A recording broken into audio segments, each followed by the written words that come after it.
right, welcome back to the 1216 podcast. This is 12. Giving you the chapter review from 2 days ago for chapter 1082 of One Piece. Not a whole lot of action going on with it, but we did get some really big reveals. So let's get right into it. All right, so it starts off with the passing of Vice Admiral T-Bone. For you who don't remember who T-Bone is the one that Zoro cut down when they were on their way to, I believe, Indy's lobby to rescue Robin.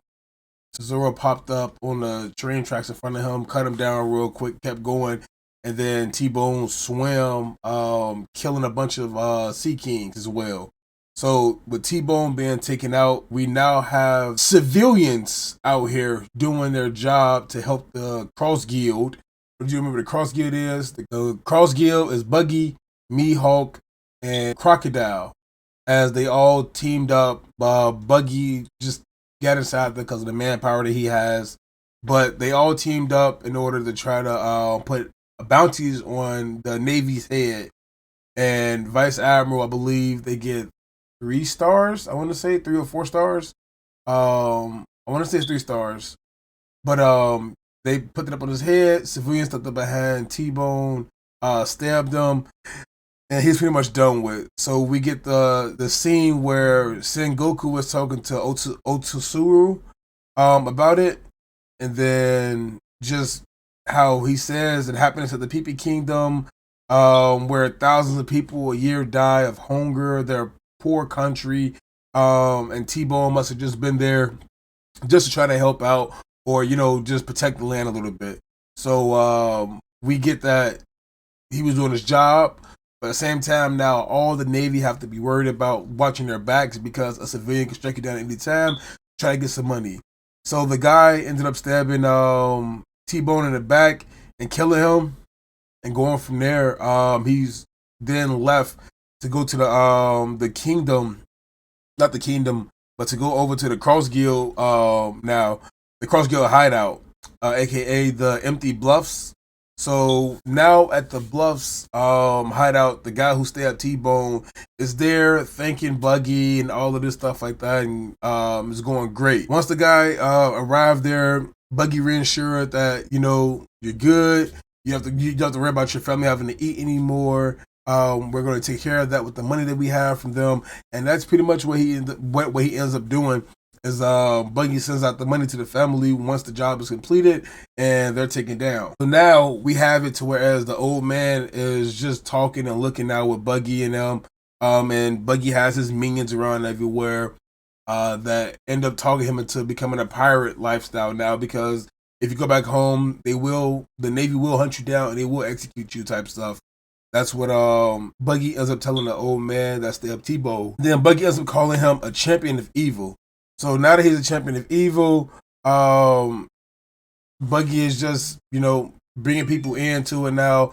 The lackeys that Buggy have from the prisoners that broke out from Impel Down, that's following other Buggy that thinks he's some type of mythical god, which, I mean, he kind of is. It is Buggy. It is God Buggy. So, but Buggy definitely does go out and men are trying to pursue the old man into becoming a pirate and living this pirate lifestyle. But then we cut ahead a little bit. The Cross Guild ship is being built, and Buggy has a bunch of shipwrights. So Buggy's shipwrights that he has with him ends up tweaking, and because of it, remember Buggy is still working with Crocodile and Mihawk, former warlords of the sea. Buggy, I guess, remember, he is the emperor, but these are warlords of the sea who have that title because of what they did. Buggy has his title because of who he rode with and associated with. The whole thing with him and Shanks riding up on the same together, did the ship together with Roger, just made him that vulnerable. Then the amount of men that came underneath him from the Impel Down breakout. So Buggy has his title because of that, and remember, he is riding with some pretty serious people with Crocodile and Mihawk. So now that the ship is done being built, funny as all outdoors, the ship comes out and it has a big ass face of Buggy up on it.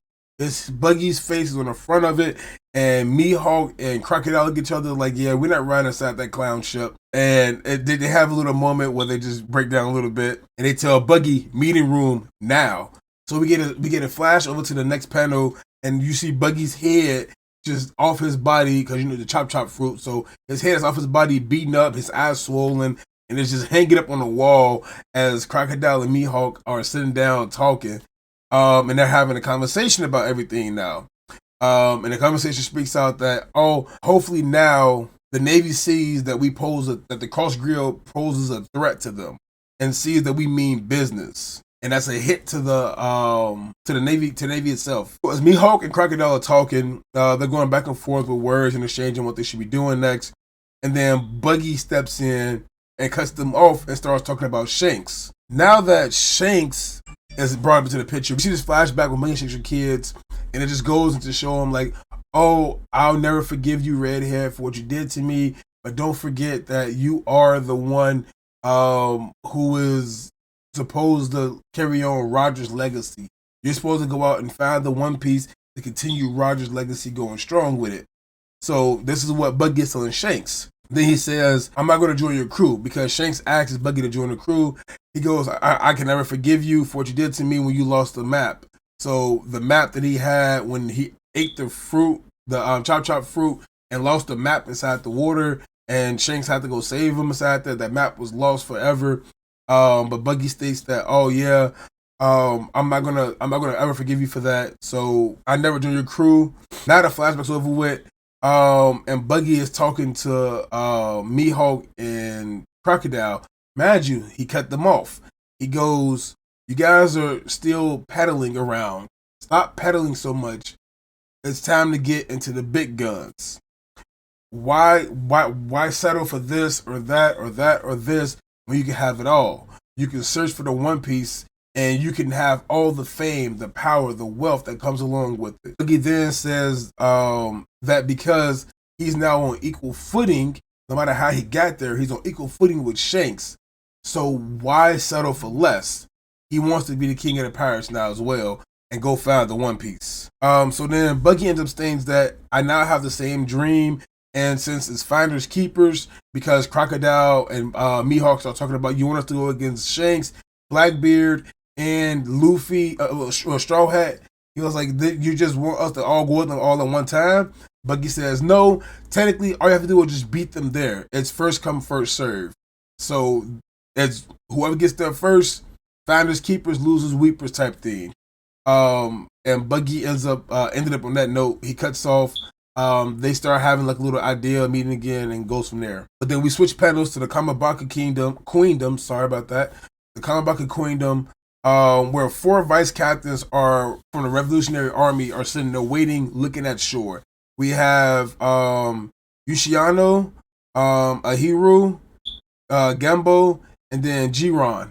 So all of them are the vice admirals that's part of the Revolutionary Army. They make a little bet about who's approaching, say this enemy ship, is this, is that. One has a telescope inside their hand, of course, and actually knows it's Sabo. And they say, oh, it's Sabo coming. I bet you $1 million on it. A million berries. I bet you $1 million berries that is Sabo. So who ends up popping up? None other than Sabo. So now we have Sabo back in action. Waited so long for this to happen. You know what all happened? They were at Reverie, at Marine Joie, and Sabo ended up getting framed for the death of the Navatari king. What's his name? King Navatari, Vivi's father. Everybody's like, no, he didn't do that. He didn't do that. No, it couldn't have been him. Sabo couldn't have done it. Works out fine. Sabo definitely will tell us all about that soon. Because as he gets inside there, everybody's happy to see Sabo back. We have Eva there. We have Dragon there. They're all just hanging out at the spot. Sabo is on a ship that is from the Lucia kingdom that was basically mysteriously vanished. But the ship is from that, and the people as well are with him from the Lucia that were like the survivors of it. And they're all there, and they came back to the queendom, to say, hey, we want to join the Revolutionary Army because we want to go for, we want to help not have this tragedy never happen again. So now that Sabo was all there, the people are there. They tell him to go rest because if you want to be part of the Revolutionary Army, you have to get some rest. That way you can pass the trials that's ahead of you. So now they go back. They all walk off. We have Cola and Molly that pop up. The type to see Sabo as well. And Sabo says he steps away to go talk about business with Dragon and Eva. As he walks off, he talks about how Kuma may have had like a program inside his body that just had him return to Marijoa. Anytime that something happens, it's like a fail safe inside him where he just has to go return back. So that ended up being a topic that they were talking about, and how they shouldn't tell anybody because it can be too dangerous for them to know that Kuma did end up going back. So they don't want any ears around knowing, none of the captains, none of the vice captains, none of them knowing about what happened with Kuma. Then Sabo states that the reverie was truly a wild affair, and that he'll tell them what actually happened. So hopefully we get in the next chapter what actually happened at the sacred grounds of Marijoa. This was a great chapter. We got Sabo back in action now. We got to see the Kawabaki Kingdom going, getting new members hopefully from the Lulusia Kingdom, and the people who were basically the survivors of it. We got to see the Cross Guild take action, the death of T-Bone, of course, and even Sengoku was talking about, oh, where's Garp, and how they said he went out with sword to go save Captain Kobe, because of course that's what he's doing. He went out and he's fighting right now. Garp is actually fighting to save Kobe's life, and he came down with this, oh man, this massive punch, and basically destroyed everything. So we got it here first. This came out Tuesday. I'm gonna be doing this weekly now, trying to make sure I get it out there, of course. The 1216 podcast is just picking up steam, so we're just getting our stuff going, and we're rolling and rocking, baby. So stay tuned with us every time on Saturdays at 10 p.m. to watch our podcast live on Twitch, and we will put it again back on here on YouTube, the platform.